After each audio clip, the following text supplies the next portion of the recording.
Chair recognizes Mr. Langworthy from New York.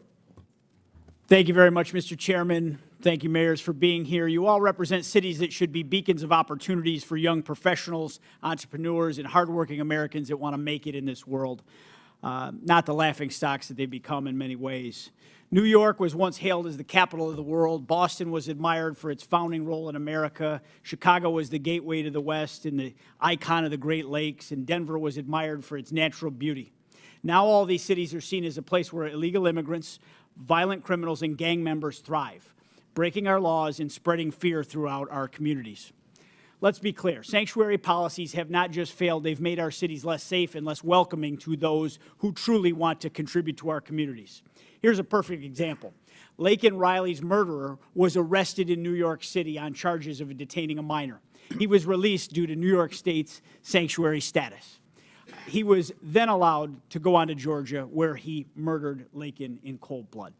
Last night in my district, 400 miles from New York City, 2 members of Tren de Aragua gang were arrested for an ATM jackpotting scheme that stole more than $100,000. The suspects were also wanted for similar crimes throughout the state of New York, and in your state's Mayor Johnston and Mayor Wu for hundreds of thousands of dollars.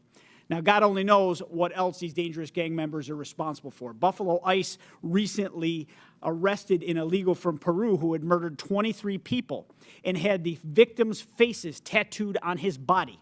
He was allowed to evade law enforcement for a long time due to New York State's green light law that protected him and shielded DMV data from federal law enforcement officials. There is no such thing as a victimless crime. Every crime has a victim, and these victims, they don't have a sanctuary. They have to live with the pain and the trauma of something being taken from them, their safety, their security, their property. And to add insult to injury, the witnesses before us have protected the perpetrators. Mayor Wu, the other day, you stunningly expressed sympathy for the man responsible for the knife attack, not the brave officer who stopped him. Where is the sympathy for the men and women in law enforcement trying to keep us safe? Congressman, Where check your is this? facts. It's my time. Check your facts. Watch the video. It's my time. I did not express sympathy for that Where is the individual, but for sympathy their for the family. victims? And any individual I haven't whose asked life you a is question. lost is a It's tragedy. appalling to me that we even have to ask for sympathy for victims instead of violent criminals, but here we are. And to all the mayors before us, hindsight being 20/20, is a blessing and a curse. You can't go back in time, but it should give you clarity for the future. Laken's murderer, Jose Bier, had demonstrated he was a danger to society. He should have been detained by ICE. I want to ask each of you, yes or no. Do you agree that someone who demonstrates a willingness to harm society should be detained by immigration officials? Mayor Adams. Yes or no? Within the confines and restrictions of the law, yes, I do. Okay. Mayor Someone John. that's committed a crime, yes, Someone that's committed a crime, yes, should be detained, and we would help them. Every violent criminal should be held accountable, and that's why crime is down in the city of Chicago, because we're doing just that. Mayor Wu. If you commit crimes against the people of Boston, you'll be prosecuted.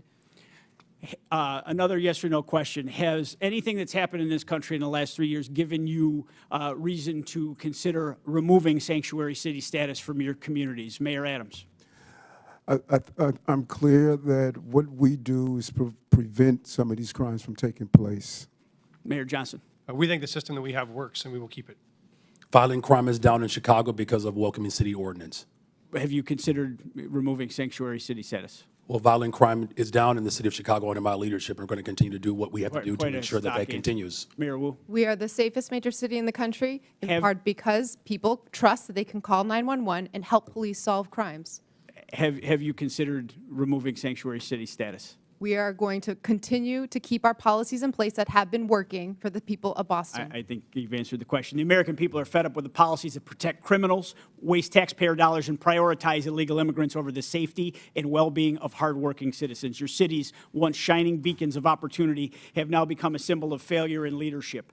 The time for excuses is over, and the American people demand that you take responsibility, abandon these reckless policies, and start putting the safety of your constituents first. And with that, I yield back, Mr. Chairman. Gentleman yields back.